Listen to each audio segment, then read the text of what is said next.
नमस्कार, मैं हूं वंदना पांडे और आप देख रहे हैं के न्यूज इंडिया। बुलेटिन की शुरुआत करेंगे उससे पहले हेडलाइंस। मन की बात के 125वें संस्करण पे मोदी बोले, प्राकृतिक आपदाएं हमारे देश की परीक्षा ले रही। यूपीएससी में सिलेक्ट न होने वाले उम्मीदवारों को प्रतिभा से खिचड़ी नौकरी। दिल्ली में 3 सितंबर को अहम बैठक। बिहार विधानसभा चुनाव को लेकर होगी बैठक। गृह मंत्री अमित शाह की अध्यक्षता में बैठक।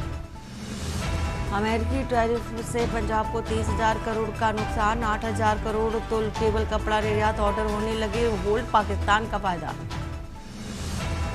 सितंबर में वायुसेना को मिल सकते हैं 2 तेजस मार्क ए। फर्स्ट ए सरकार HAL से 97 नए फाइटर जेट भी खरीदेगी। जम्मू कश्मीर के पुंछ में 2 आतंकी गिरफ्तार। 2 राइफल और गोला बारूद भी बरामद। वहीं पंजाब के 1,000 से ज्यादा गांव में बाढ़। हिमाचल में मणि महेश यात्रा रोकी। यूपी के बलिया में 24 घंटे 24 घर गंगा में समाये। आप देख रहे हैं के न्यूज, खबरों का सारथी। और दिल्ली में 3 सितंबर को अहम बैठक होने जा रही है। बिहार विधानसभा चुनाव को लेकर के बैठक होगी। बड़ी खबर आपको बता रहे हैं इस वक्त की। दिल्ली से एक खबर, बिहार विधानसभा चुनाव को लेकर के दिल्ली में बैठक होगी। गृह मंत्री अमित शाह की अध्यक्षता में बैठक की जाएगी।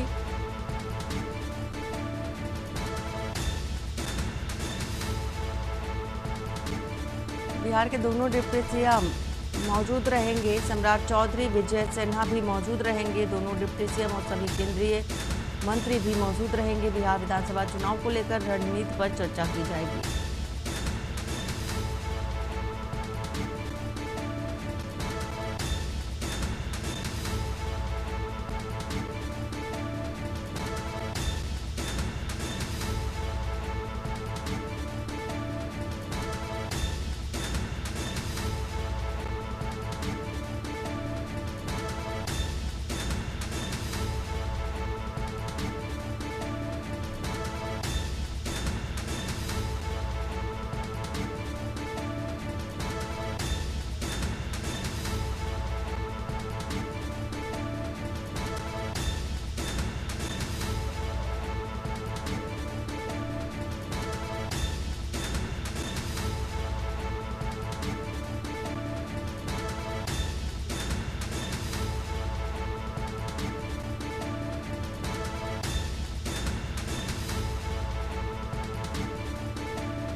कांकेर से खबर, बस की टक्कर से गौवंश की मौत हुई है।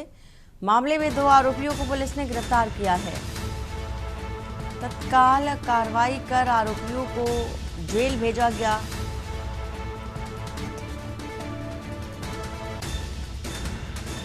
तो वही बस ड्राइवर ने गाय को टक्कर मारी थी। सीसीटीवी जो फुटेज है वो सामने आया। धारा 126, 2, 135, 2, 170 BNSS की धारा के तहत मामला दर्ज हुआ। दुर्ग के बताए जा रहे दोनों आरोपी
और छत्तीसगढ़ के सरगुजा जिले में इस वर्ष यूरिया खाद की भारी कमी ने किसानों की मुश्किलें बढ़ा दी हैं।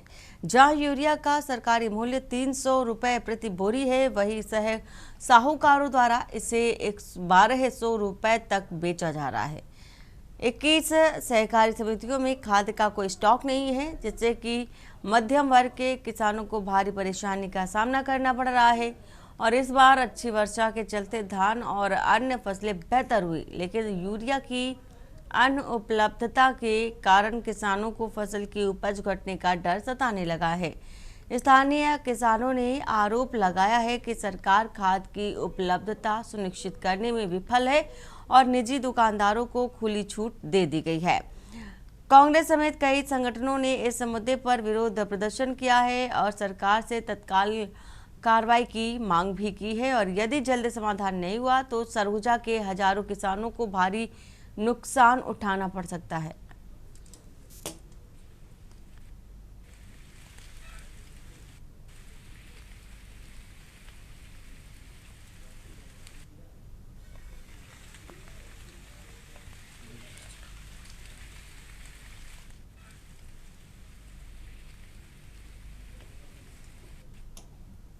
छत्तीसगढ़ के सरगुजा जिले में स्थित ऐतिहासिक और धार्मिक महत्व का रामगढ़ पहाड़ आज खतरे के साए में है। परसा के कोल माइंस की ब्लास्टिंग और भू खनन गतिविधियों से महज 5 किलोमीटर दूर स्थित इस पहाड़ी में दरारें पड़नी शुरू हो गई हैं और हाल ही में सड़क पर चट्टान टूटकर गिरने की घटना ने खतरे की पहली घंटी बजा दी है। स्थानीय लोगों का कहना है कि रामगढ़ पहाड़ अब असामाजिक गतिविधियों का अड्डा बनता जा रहा है। शराबखोरी, अयासी और छेड़छाड़ की घटनाएं आम हो गई हैं, जबकि प्रशासन की ओर से कोई निगरानी नहीं हो रही है। पहाड़ी पर जगह जगह शराब की बोतलें और आपत्तिजनक सामग्री खुलेआम देखी जा सकती है, जिससे कि श्रद्धालुओं और ग्रामीणों में रोष है। राजनीतिक दलों पर भी सवाल उठ रहे हैं। सत्ता में रहते हुए कांग्रेस और भाजपा दोनों ही इस मुद्दे पर चुप्पी साधे हैं।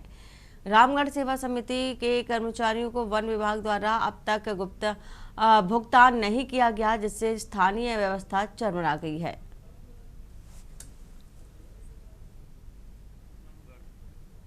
स्थिति अभी जाने तत्काल जिस छत्तीसगढ़ की प्राचीनतम और छत्तीसगढ़ के बलरामपुर जिले के चौपाता गांव में उस वक्त हड़कंप मच गया जब नदी में एक युवक का शव संदिग्ध परिस्थितियों में तैरता मिला।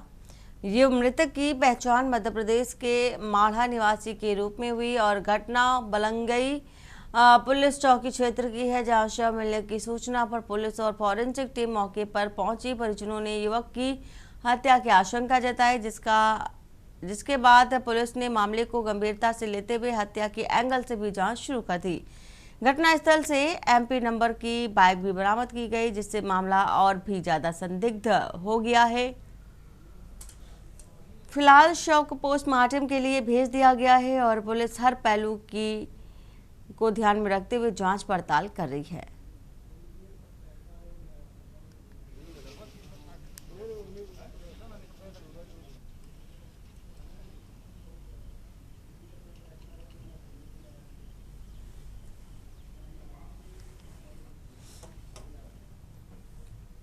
और खबर गोगा मेले से, जहां गोगा मेले में कुछ दिन बाद एक बार फिर श्रद्धालु के जत्थे पहुंचने शुरू हो गए हैं। भाद्रपद मास की कृष्ण पक्ष की अष्टमी और नवमी के बाद यूपी के श्रद्धालु की भीड़ छट गई है, जो अब धीरे धीरे रफ्तार फिर से पकड़नी शुरू कर दी है। हाथों में बड़े बड़े निशान उठाए श्रद्धालुओं की भीड़ गुरु गोरखनाथ व गोगा जी महाराज के जयकारे लगाते हुए मेला परिसर पहुंच रही है। बता दें कि अब आगे मेला पूरी उठान पर रहेगा और जिसमें से एक स्थानीय सहित राजस्थान व पंजाब के श्रद्धालु यहां भक्ति भाव से पूजन अर्चन करने के लिए जुटेंगे और यहां पहुंचने वाले सभी भक्तों का लक्ष्य गुरु गोरखनाथ मंदिर में दर्शन पूजन करते हुए गोगा जी महाराज की समाधि पर मत्था टेकना होता है, जिसके लिए श्रद्धालु मौसम से बेपरवाह यहां पहुंच रहे हैं।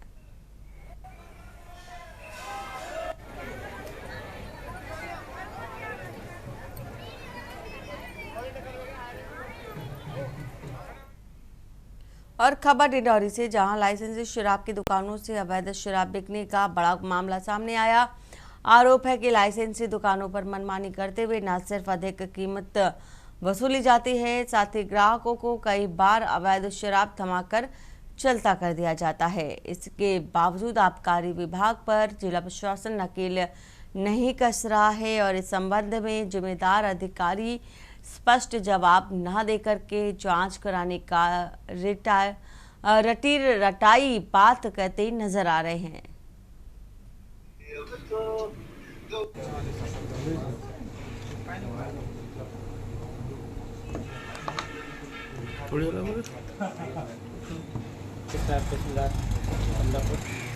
जनसुनवाई में इधर श्यामलाल और सुलभ मानी के द्वारा शिकायत किया गया था। उसकी जांच में आज अधिकारी मौके पे जांच किया, तो इसमें लेन देशी मदिरा निर्धारित रेट से अधिक कीमत में पाया गया। खरीदार जो खरीदार है वो 180 रुपया, जबकि निर्धारित रेट 75 रुपया है। बाकी जो की हमारी है, बाकी को रेट सूची अनुसार विक्रय करना पाया गया। यहाँ पर शराब लेने के लिए आया था, तो फिर मेरे को एमआरपी रेट से बहुत अधिक रेट में मतलब दे रहे थे शराब, और अगर मैंने उनसे एमआरपी रेट में मांगा तो उनसे दादागिरी से बात कर रहे थे, मारने के लिए आए थे। मेरे नाम से भी कंप्लेंट किए थे पुलिस थाने में कि मैं फ्री में यहाँ पर शराब लेने के लिए आता हूँ और पत्थर मारता हूँ रात में। इस वजह से मैंने सीधे जनसंपर्क में कलेक्टर मैडम को शिकायत दी थी। जन सुनवाई में? जी, जन सुनवाई में शिकायत देने के बाद क्या हुआ? आज जांच करने तहसीलदार साहब आए, जिसमें ये पाया गया कि वो प्लेन वाली थी, तो 75 वाली को 80 में बेचते हैं, जिसका वीडियो प्रूफ मेरे पास अभी भी रखा है। मैंने भी देखा बहुत बार कि अधिक रेट में यहाँ पर बेचा जाता है शराब। और कानपुर से खबर बता देते हैं आपको, जाते जाते तबादला आदेश जारी कर गए एसपी। जिले के पुलिस महकमे में एक बार फिर से तबादला एक्सप्रेस देखी जा रही है। 67 लोगों का तबादला हुआ है और 3 निरीक्षक और कई एसआई इधर उधर भेजे गए। किसी चौकी प्रभारी की लॉटरी लगी तो कुछ से फिसली है कुर्सी। महकमे में दागियों तक को चार्ज थमाने की हो रही चर्चा। तबादला आदेश पर चर्चा करते हुए साहब के जाने का जश्न, मलाईदार कुर्सी छीनने वालों को नए निजाम से उम्मीद बरकरार। तो कानपुर से एक खबर आपको बता रहे हैं। तो किसी चौकी प्रभारी की लॉटरी लगी तो महकमे में दागियों तक को चार्ज थमाने की चर्चा भी हो रही है।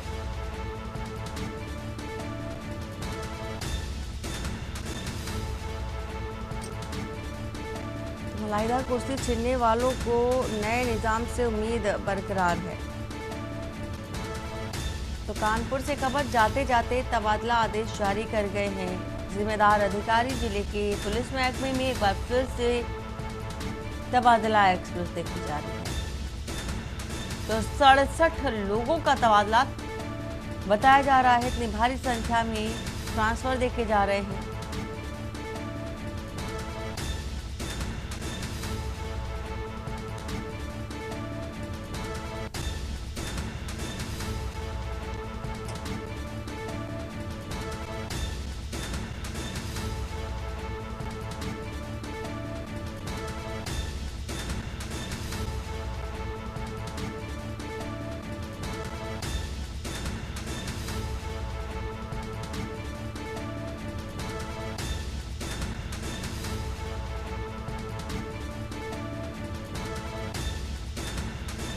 जिले के पुलिस महकमे में तबादला एक्सप्रेस चली है। 67 लोगों का तबादला, 3 निरीक्षक और कई एसआई इधर से उधर भेज चुके हैं।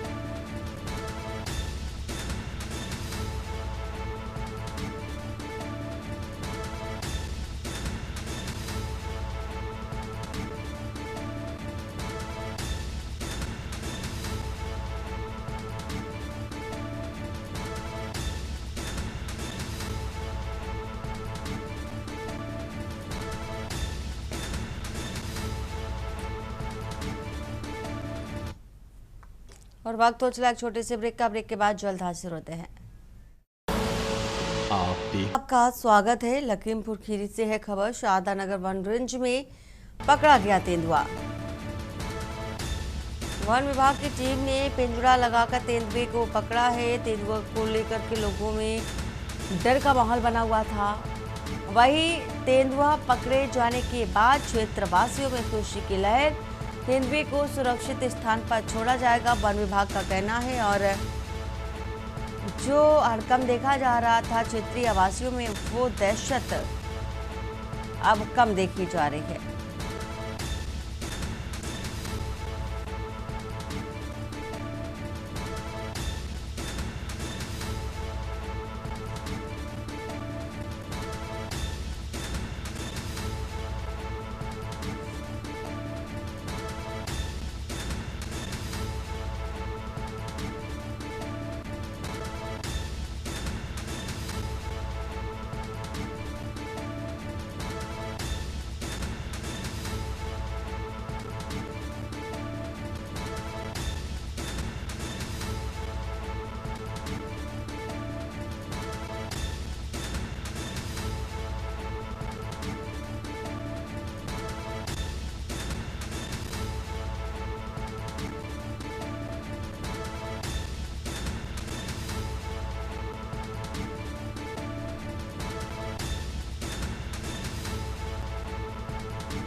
अच्छा श्रीवास्तव, इसी खबर पर है।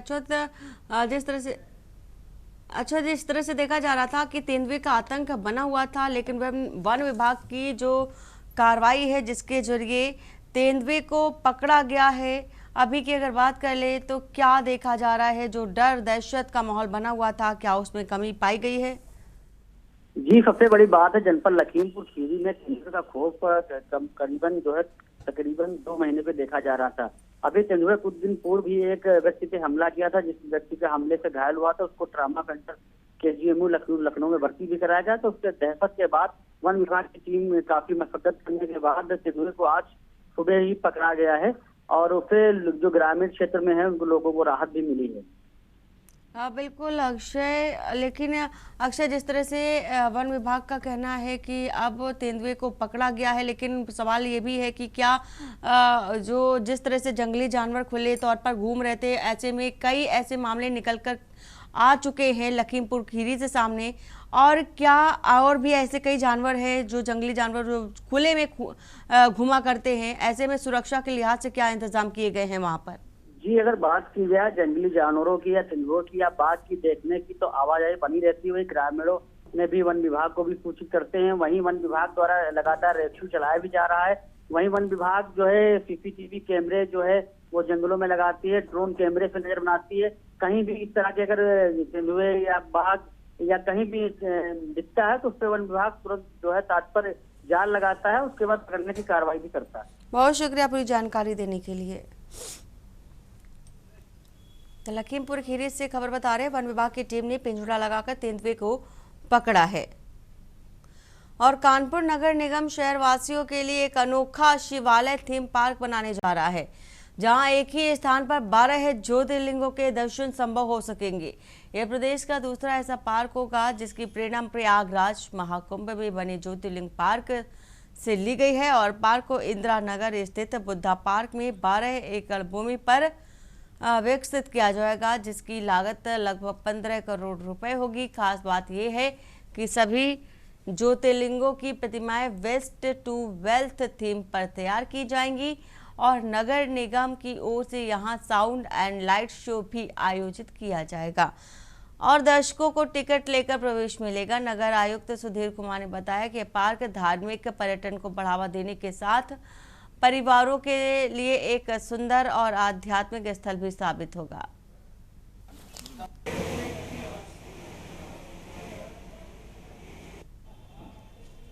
संस्कृति, सौहार्द और क्रांतिकारियों की जमीन कहे जाने वाली कानपुर सिटी अब यहाँ पर नगर निगम कई थीम पार्कों का आयोजन और निर्माण करने जा रहा है। क्या है वो आयोजन और किस तरीके के थीम पार्क होने वाले हैं कानपुर शहर में, ये बताने के लिए नगर आयुक्त सुधीर कुमार हमारे साथ हैं। उनसे बातचीत कर लेते हैं। सर, थीम प्रोजेक्ट अब आने वाले हैं, उनमें क्या कुछ होने वाला है? कहा जा रहा है कि जो पार्क होंगे वो बेहद खूबसूरत होंगे और कहीं ना कहीं हमारे धार्मिक और क्रांतिकारियों को याद दिलाने वाले होंगे।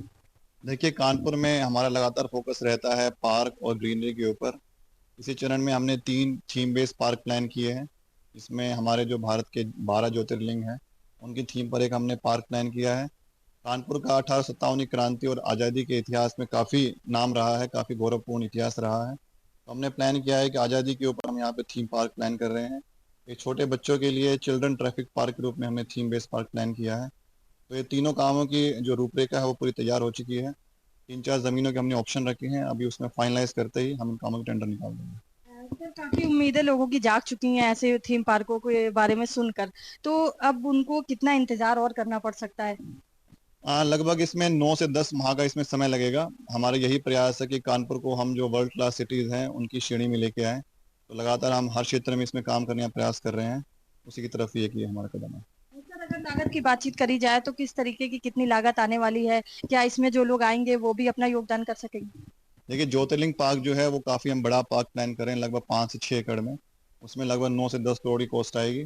जो 1857 क्रांति का हमारा पार्क है उसमें लगभग 2 करोड़ की कॉस्ट आएगी और चिल्ड्रन ट्रैफिक पार्क में लगभग 2 करोड़ की कॉस्ट आएगी।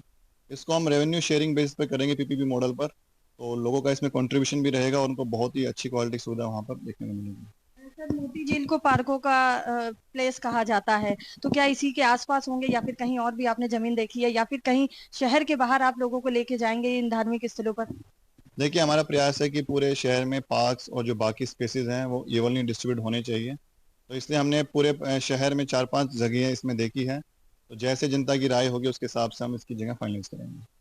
तो ये थे हमारे साथ नगर आयुक्त सुधीर कुमार जी, जिनका ये कहना है कि पीपीपी मॉडल पर जो है ये थीम पार्क बनाई जाएंगी। कानपुर से के न्यूज़ के लिए सारिका गुप्ता की रिपोर्ट। कानपुर देहात के थाना सिकंदरा क्षेत्र के मोंडादेव गांव में बीती रात अज्ञात चोरों ने एक घर को निशाना बना लिया है।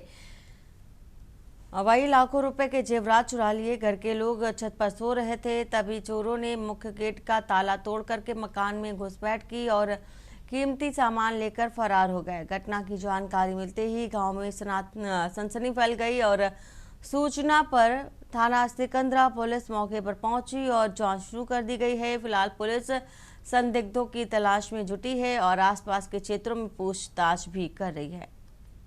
हाँ का हेलो राम राम।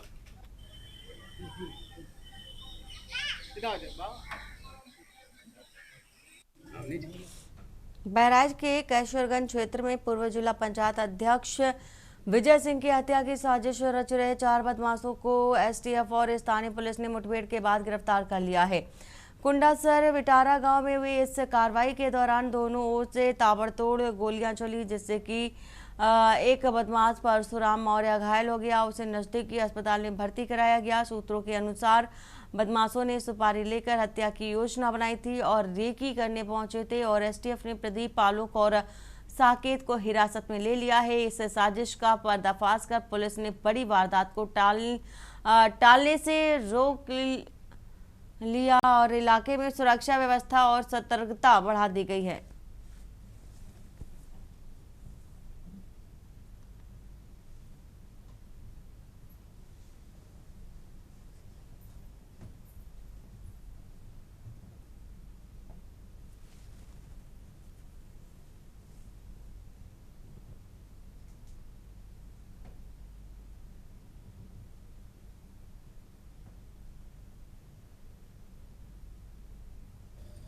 एसटीएफ लखनऊ की टीम ने थाना पर आकर के सूचना दिया कि जेल से छूटे हुए 4 अपराधी राजनीतिक व्यक्ति पूर्व जिला पंचायत सदस्य विजय सिंह की को मारने के लिए कैसरगंज क्षेत्र में रैकी कर रहे हैं। इस सूचना पर एसटीएफ और कैसरगंज पुलिस पूरे क्षेत्र में काउंटिंग करने लगी। काउंटिंग करने के बाद ये जो कुड़ासर बिटारा गांव के पास विजय सिंह का फार्म हाउस है, यहाँ पर 4 व्यक्ति संदिग्ध अवस्था में दिखाई पड़े। कि पुलिस ने उनको रोकने का प्रयास किया एसटीएफ के साथ, तो भागने लगे। उसमें से एक व्यक्ति एसटीएफ और पुलिस पे फायरिंग करने लगा। जवाबी कार्रवाई करते हुए आत्मरक्षा हेतु एसटीएफ और पुलिस ने भी फायरिंग किया, जिसमें से एक अपराधी को पैर में गोली लगी।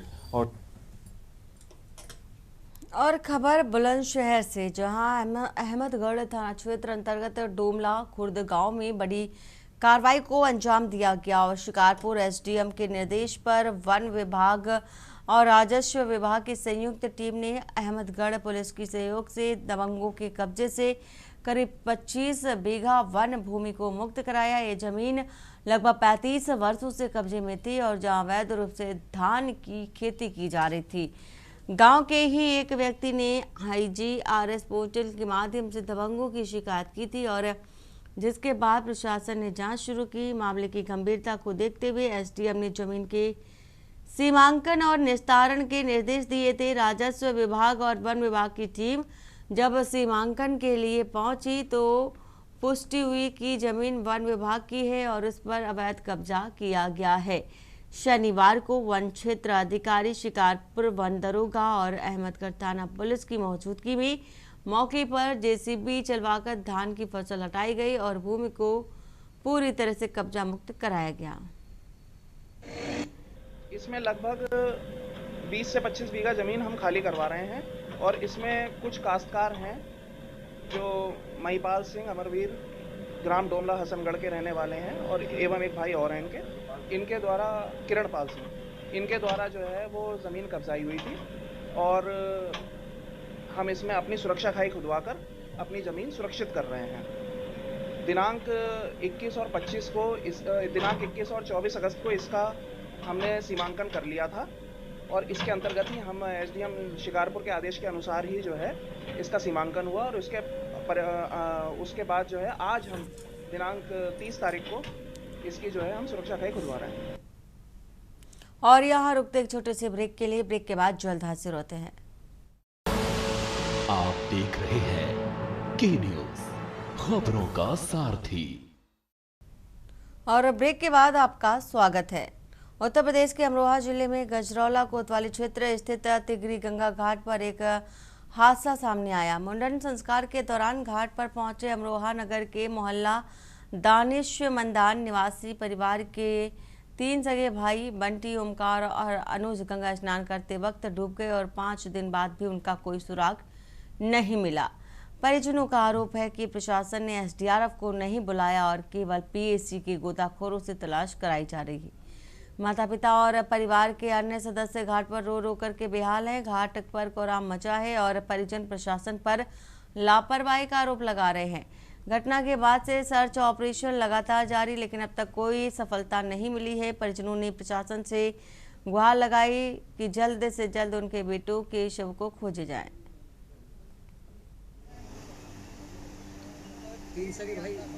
हाँ।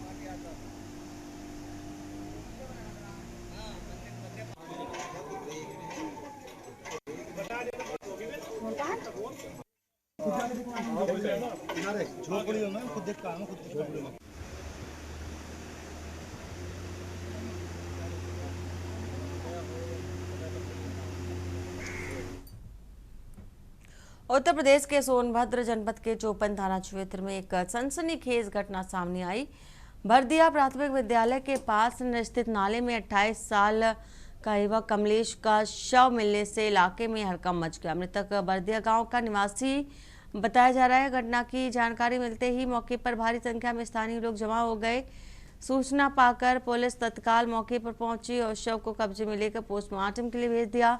फिलहाल पुलिस पूरे मामले की जांच पड़ताल में जुटी है। ये पता लगाने की कोशिश कर रही है कि युवक की मौत किन परिस्थितियों में हुई है। घटना ने क्षेत्र में भय और चिंता का माहौल भी पैदा कर दिया है।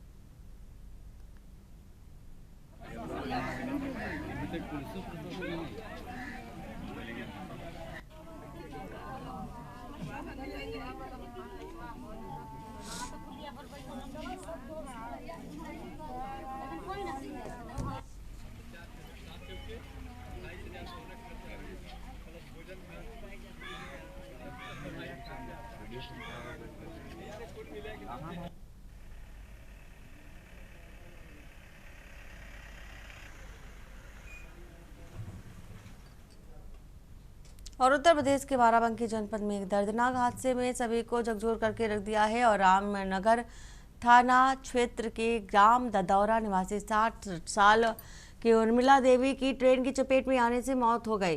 प्रत्यक्षदर्शियों ने तुरंत पुलिस को सूचना दी है और जिसके बाद मौके पर पहुंची पुलिस ने शव का पंचनामा भरकर पोस्टमार्टम के लिए भेज दिया और परिजनों के अनुसार मृतका मानसिक रूप से अस्वस्थ थी और अक्सर इधर उधर चली जाया करती थी। उनका बेटा राम मिलन ने बताया कि यह हादसा अनजाने में हुआ। घटना के बाद गांव में शोक का माहौल और परिजन गहरे सदमे में। पुलिस मामले की जांच में जुटी है। लागत नहीं का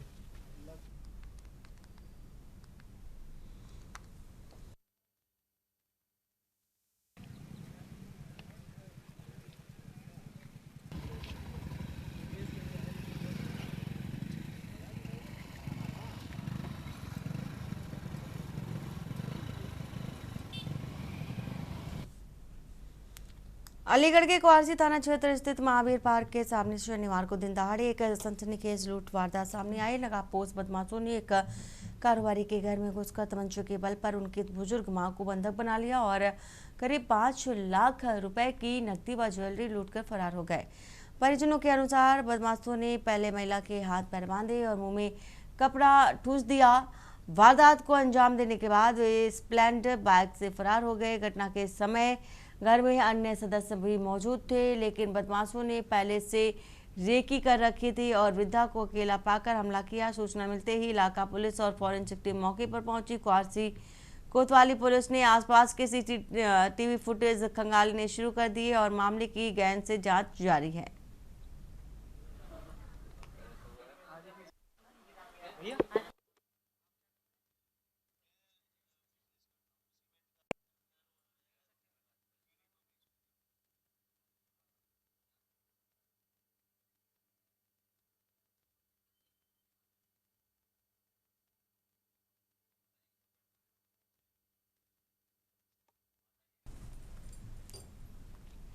खबर सोनभद्र से, जहां चोपन नगर पंचायत में निर्माणाधीन सड़क में धांधली का आरोप है कि पहले से दुरुस्त सड़क बनवाकर जिम्मेदार अपनी जेबें भर रहे हैं। पूर्व सभासद महेंद्र केसरनी ने पूरे मामले की जांच कराकर दोषियों के खिलाफ कार्रवाई की मांग की और उन्होंने दावा किया कि तोड़ी गई पुरानी सड़क का अधिकांश मटेरियल नए कार्य निर्माण में उपयोग की जा रही है और जबकि टेंडर में नई सामग्री से निर्माण कराने की बात शामिल थी और हेरे निर्माण को सरकारी धन की लूट करार दिया गया है। दूसरी ओर अधिशासी अधिकारी मधुसूदन जायसवाल ने आरोपों की टेक्निकल टीम से जांच कराने का भरोसा दिलाया। उन्होंने जल्दी स्थलीय जांच करने की बात भी स्वीकार की है। रोड बहुत अच्छी रोड है। आप अभी हम सुबह इसका वीडियो हम पूजा करके मंदिर से आ रहे थे तो बहुत अच्छी रोड है। अभी कम से कम इतनी मोटी लेयर है। इसको अपने चहेते को टेंडर करके ठिका देने के लिए ये नगर पंचायत अध्यक्ष ने जबरदस्ती इस रोड को तोड़वा कर, हमारा मकान इसी बगल में है, कुछ रोड पर कुछ मकान बना, उस पर मिट्टी कुछ बह गया, इसलिए रोड कुछ बेकार लगता। नगर पंचायत इसको न साफ कराकर इसको टेंडर कराया और इसको सरकार के पैसे को भ्रष्टाचार के रूप में किया जा रहा है। अब ये तो आरोप हैं। अब जैसे कोई आरोप आता है तो मैं टेक्निकल टीम को भेज देता हूँ उसकी जांच के लिए। मौखिक वार्ता के क्रम में जिस दिन किसी पत्रकार भाई ने उसके वीडियोस भेजे थे और उन्हीं के माध्यम से मुझे जानकारी लगी कि यह कोई टेंडर हुआ है और जो गुणवत्ता विहीन कार्य किए जा रहे हैं, तो मैंने उस टेक्निकल टीम से इस बात को बात करी तो उनका कहना था कि इसकी हाइट जो है पहले बहुत ज्यादा थी, जिससे घरों में पानी या नालियों में पानी बराबर नहीं आ पा रहा था, जिसकी वजह से दोबारा जो टेंडर लिया गया है उसको तोड़कर उसके लेवल पे लेने की बात कही गई। लखनऊ के गुड़म्बा थाना क्षेत्र स्थित बेटा गांव में रविवार दोपहर करीब 12 बजे एक मकान में भीषण विस्फोट हुआ, जिसमें इलाके में हड़कंप मच गया। सूचना मिलते ही थाना प्रभारी पुलिस बल के साथ मौके पर पहुंचे और फायर ब्रिगेड, एम्बुलेंस, एसडीआरएफ और बीडीडीएसटी की टीम को भी तत्काल बुलाया गया। विस्फोट इतना तेज था कि मकान पूरी तरह से क्षतिग्रस्त हो गया। अब तक 2 लोगों की मौत की पुष्टि और जबकि 5 लोग गंभीर रूप से घायल, जिन्हें एम्बुलेंस की मदद से अस्पताल में भर्ती कराया गया। घटनास्थल पर उच्च अधिकारी गण मौजूद रहे और राहत बचाव कार्य लगातार जारी है। प्रशासन ने मामले की जांच शुरू कर दी है और विस्फोट के कारणों का पता लगाया जा रहा है।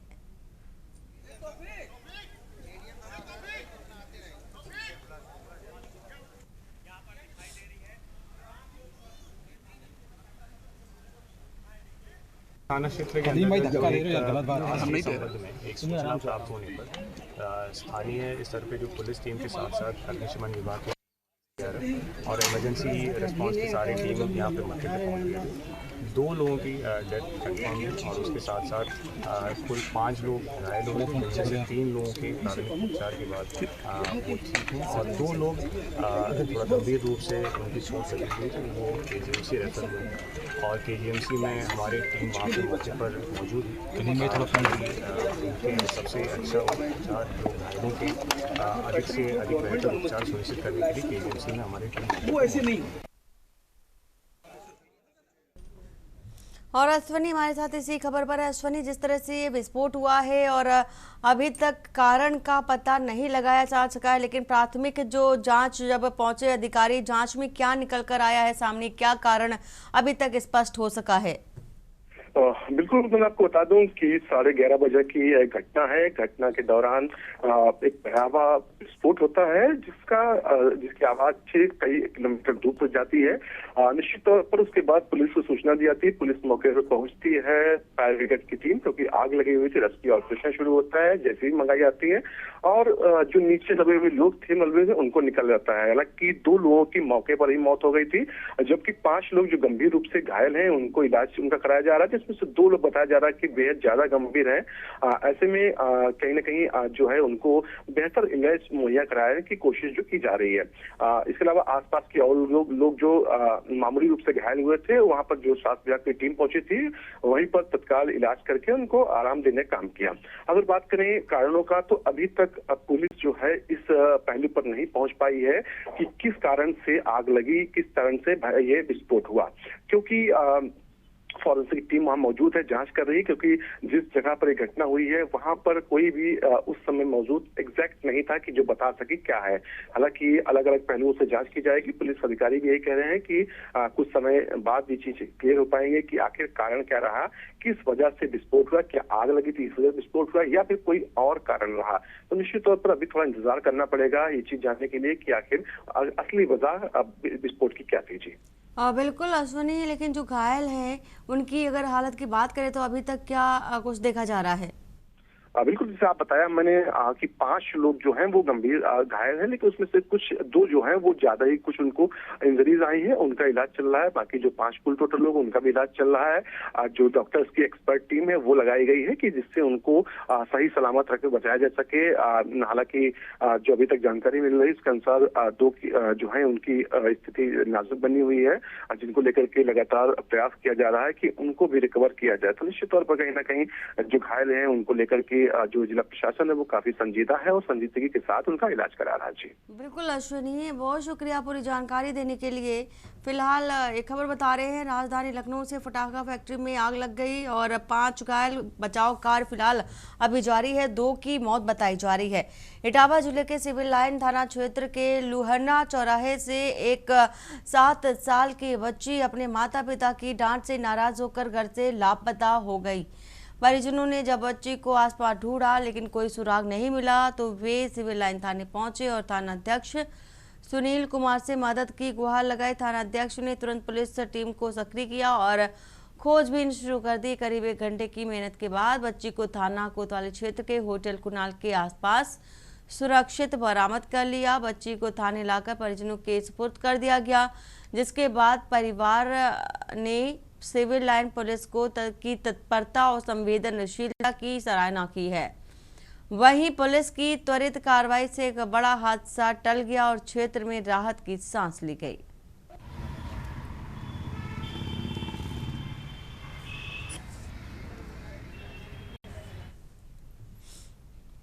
और कौशाम्बी जिले के कड़ाधाम थाना क्षेत्र स्थित देवीगंज में रविवार सुबह एक बड़ा हादसा हो गया। लेदरी से सैनी की ओर जा रहा तेज रफ्तार सीमेंट टैंकर अनियंत्रित होकर के डॉक्टर इंद्र प्रकाश महेश्वरी के घर में जा घुसा। टक्कर इतनी तेज जबरदस्त थी कि घर में लगी दुकान का शटर टूट गया और टैंकर चालक वहां क्लीनर केबिन में फंस गया। घटना के बाद मौके पर भारी भीड़ जमा हो गई। सूचना मिलते ही पुलिस मौके पर पहुंची और स्थानीय लोगों की मदद से रेस्क्यू ऑपरेशन चलाया गया। कड़ी मशक्कत के बाद चालक विपिन पुत्र रोशन लाल निवासी ददरौल शाहजहांपुर को बाहर निकाला और जिसे गंभीर चोटें आई। प्राथमिक उपचार के बाद उसे जिला अस्पताल मंझनपुर रेफर किया गया। बताया जा रहा है कि हादसे के वक्त चालक को झपकी आ गई थी, जबकि कुछ स्थानीय लोगों का कहना है कि खराब सड़क भी दुर्घटना का कारण हो सकती है। ये लमसम 4:30 बजे का मामला है। ये स्पीड से उधर से आ रहा था, अचानक से ये घर तरफ मुड़ के गाड़ी घुस गई तो हम लोग आवाज आई तो हम लोग सोचे क्या हो गया। सब लोग यहाँ आसपास के लोग भाग के आए तो देखे इसमें ये हादसा हो गया, घर में गाड़ी घुस गई थी। तो ये हुआ, लगता है ड्राइवर खत्म हो गया। तो उसने आवाज दिया कि भाई हम अभी जिंदा है। तो लोग सब लोकल के लोग बचाव में निकल गए, वो सेफ हो गया है। ड्राइवर बिल्कुल बचा हुआ है, कोई यातायात नहीं है। क्या घटना हुई? घटना यही हुई है कि गाड़ी उधर से स्पीड में आ रही थी, 4 बजे के लमसम 4:30 का मामला है। बड़ी ही स्पीड में आ रही थी और ये रोड थोड़ा सा वहाँ गड़बड़ है, तो वहीं से इसका हाइड्रल डिसबैलेंस हुआ कि इनमें था।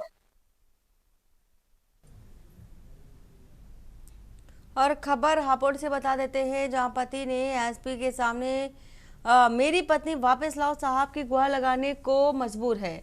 वहीं दूसरी तरफ अपनी मासूका 2 बच्चों की मां छाया को अपनी बताते हुए दबंग स्वयं को हथियार उठाने के लिए मजबूर न करने की धमकी देता है। पीड़ित पति का जीना दुश्वार किए है। वो बीच में आने वालों को जान से मारने की धमकी देते हुए पुलिस को चुनौती भी देता घूम रहा है।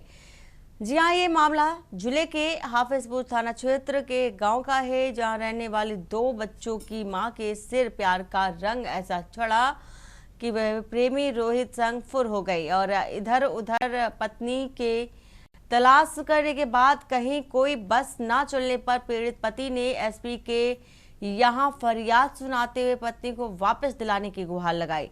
एसपी ने शिकायत पर कार्रवाई का भरोसा दिया और कहा कि मां तत्वों को निर्देशित भी उन्होंने किया। वहीं पति ने बताया कि मां के बिना बच्चों का बुरा हाल है, रो रो करके। रोहित के साथ चली गई जी। कहाँ का है रोहित? कौन है? रोहित दिल्ली का है, उसके मायके के आसपास का ही। उसका प्रेमी है क्या? संबंध थे उसके? हाँ जी। कब गई आपकी पत्नी? है जी। कब चलेगी? कब शादी हुई थी आपकी? उसको 7 दिन हो गए जी और शादी को हो गए 4 साल। कितने बच्चे हैं? बच्चे 2 हैं जी।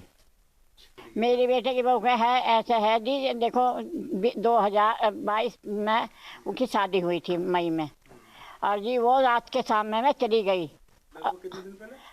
7 दिन पहले 7 दिन पहले चली गई थी वो। और फिर उसने हमें पता नहीं थी, मैं तो इधर रहती हूँ, उधर रहते हैं, मुझे कोई पता नहीं चला जी। फिर वो मेरे 20,000 रुपये रखे थे वहाँ, वे 20,000 रुपये भी ले गई। सोने चांदी की चीज़ धरी थी मेरे घर में अलमारी में ही, उसे में ही, वो भी निकाल कर गई। हमें कोई पता नहीं चला किस टाइम ले गई, बैग भर के ले गई जी।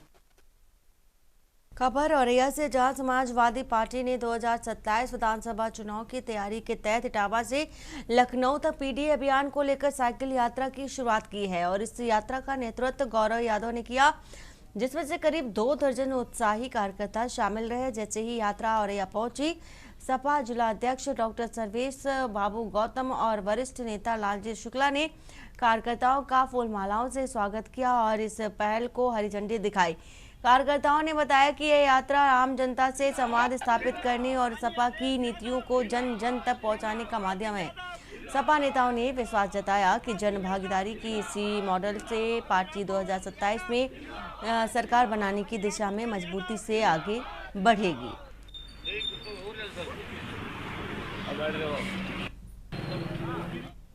कानपुर के चौबेपुर थाना क्षेत्र के ग्राम पंचायत कंजोती के तकीपुर गांव में प्रधान पति राजन यादव पर दबंगई और गुंडाई के गंभीर आरोप लगे। गांव में निर्माणाधीन सरकारी आंगनबाड़ी भवन में घटिया सामग्री की शिकायत करने पर एक युवक को भारी कीमत चुकानी पड़ी। आरोप है कि शिकायत से नाराज होकर प्रधान पति ने अपने समर्थकों के साथ युवक के घर पर चढ़ाई की और जाति सूचक गालियां देते हुए जान से मारने की धमकी दी, नदी में फेंकने और फर्जी मुकदमे में फंसाने की भी धमकी दी। पीड़ित ने मामले की शिकायत एसीपी बिल्हौर से की और पीड़ित का आरोप है कि चौबेपुर पुलिस ने न्याय दिलाने के बजाय प्रधानपति से मिली हुई है और उससे ही धमकाया जा रहा है। इसी बीच पुलिस द्वारा शिकायतकर्ता को थाने बुलाने की धमकी का एक ऑडियो सोशल मीडिया पर वायरल हुआ। बताया जा रहा है कि प्रधानपति पर पहले से कई गंभीर आपराधिक मामले दर्ज हैं और पुलिस संरक्षण के चलते हुए कभी भी पीड़ित परिवार के साथ अप्रिय घटना को अंजाम दे सकता है। आंगनबाड़ी भूखंड बन रहा है, उसमें गुणवत्ता की बहुत घटिया सामग्री थी, जैसे सरिया, सीमेंट और ईंटें की। तो हमने उसमें IRS किया। उसके संबंध में अधिकारियों ने हमसे संपर्क किया और संतुष्टि पे साइन करवा लिया कि कार्य अगर होगा तो सही प्रकार से कार्य होगा। 2 महीने कार्य बंद रहा। तो इसके बाद में 2 महीने बाद कार्य शुरू हुआ। फिर हमने जाके कहा कि निर्माण कार्य ज्यों का त्यों हो रहा है, गुणवत्ता में सुधार की जाए या हमें। खबर अलीगढ़ से, जहां के अतरौली कोतवाली कस्बा चौकी इंचार्ज संदीप सिंह और दरोगा सत्यप्रकाश के साथ 2 फौजियों द्वारा मारपीट करने का सनसनीखेज मामला सामने आया। पुलिस द्वारा एक युवक को मारपीट करते घसीटकर ले जाने का वीडियो वायरल हुआ। बताया जा रहा है कि युवक के बचाव को पहुंचे फौजियों और चौकी इंचार्ज व दरोगा के बीच न सिर्फ वाद विवाद हुआ बल्कि मारपीट भी हुई, जिसमें दोनों पक्षों को चोटें आई। यह खबर पाकर पहुंचे पुलिस जवानों ने दोनों फौजियों को हिरासत में ले लिया और कोतवाली लेकर चले गए। पुलिस की मनमानी की खबर पाकर फौजियों के समर्थन में बड़ी संख्या में ग्रामीण कोतवाली जाकर धमकी और पुलिस के खिलाफ मोर्चा खोल दिया। साथ ही आर्मी पुलिस फोर्स कमांडर भी समर्थन में जुट गए। मामला आला अधिकारियों के संज्ञान में है, लेकिन कोई जवान खोलने को तैयार नहीं है। हालांकि कोतवाली गेट पर नारेबाजी की तस्वीरें लोगों को अपने ढंग से चर्चा का मौका दे रही है। क्या नाम आपका? यशपाल सिंह लोधी, जिला प्रवक्ता लोधी सेना। अच्छा, ये सैकड़ों की संख्या में आज कोतवाली अतरौली पर लोग एकत्रित हैं, पूरा मामला क्या है? ये मामला ये है, हमारे जो है अतरौली क्षेत्र के वर्तमान फौजी और उनकी मिसेज के साथ ये झगड़ा हुआ है। अतरौली कोतवाली के दरोगा जी ने उन्हें लात घूंसों डंडों से पीटा। और एक बच्चा था, उसके भी चोट है। और ये तो एक जो देश की रक्षा करता है उस सैनिक के साथ हुआ है, कल को सिविलियन के साथ क्या होगा। और आगरा में नकली और अवैध दवाओं के कारोबार को लेकर के ड्रग विभाग की छापेमारी लगातार जारी है। खाद्य सुरक्षा एवं औषधि की अपर आयुक्त रेखा एस चौहान ने प्रेस वार्ता में बताया कि लखनऊ से गठित टीम टास्क फोर्स और एसटीएफ की मदद से हेजमा medical, Bansal medical, MSV medical और राधे मेडिकल के ठिकानों पर कार्रवाई की गई और अब तक 4 मुकदमे दर्ज किए जा चुके हैं और 4 लोगों को गिरफ्तार भी किया गया है। जांच में सामने आया है कि चेन्नई, पांडिचेरी और तमिलनाडु में नकली दवाएं तैयार कर आगरा समेत कई शहरों में सप्लाई की जाती थी। हेमा मेडिकल से करीब 60 करोड़ और राधे मेडिकल से 10 करोड़ की नकली दवाएं सीज की गई। ड्रग विभाग के खुलासे में किया गया कि आरोपी डमी फर्म बनाकर असली दवाओं के बॉक्स मंगवाते थे और फिर उन्हीं के नाम पर नकली दवाएं बेचा करते थे। हेमा मेडिकल के मालिक हिमांशु अग्रवाल ने 1 करोड़ रुपए की रिश्वत देने की कोशिश की, लेकिन उसमें रंगे हाथ गिरफ्तार कर लिया गया है। इसमें कई मेडिकल स्टोर्स के नाम आए हैं, इसमें गिरफ्तारी हुई है। कल भी 3 लोग, कल ही जो लास्ट हमारी चौथी FIR हुई है, हमारी इसमें 3 FIR ड्रग्स रिलेटेड है और 1 FIR हमारी भ्रष्टाचार कानून को लेकर के है, जिसमें 1 करोड़ रुपए की पेशकश भी हुई और उसका रिकवरी हुई, उसको ट्रैप करके जो है किया गया। तो 4 FIR इस केस में है। ऑर्गेनाइज्ड गैंग के रूप में काउंटरफिट मेडिसिन जो है ये लोग बना करके बेच रहे हैं। जैसे कि अगर उन्होंने 100 बॉक्स का एक बिल लिया किसी बैच का, किसी दवा का, किसी भी कंपनी का, तो उसके 1000 बॉक्स जो है सेम बैच तैयार करके और उसको मार्केट में खपा रहे हैं और उस ओरिजिनल बिल जो है जब जरूरत पड़ती है तो ओरिजिनल बिल उसी 100 बॉक्स का यूज कर रहे हैं। और बुलेटिन फिलहाल इतना ही। बाकी की खबरों के लिए बने रहिए आप के न्यूज इंडिया के साथ। नमस्कार। आप देख रहे हैं के न्यूज, खबरों का सार।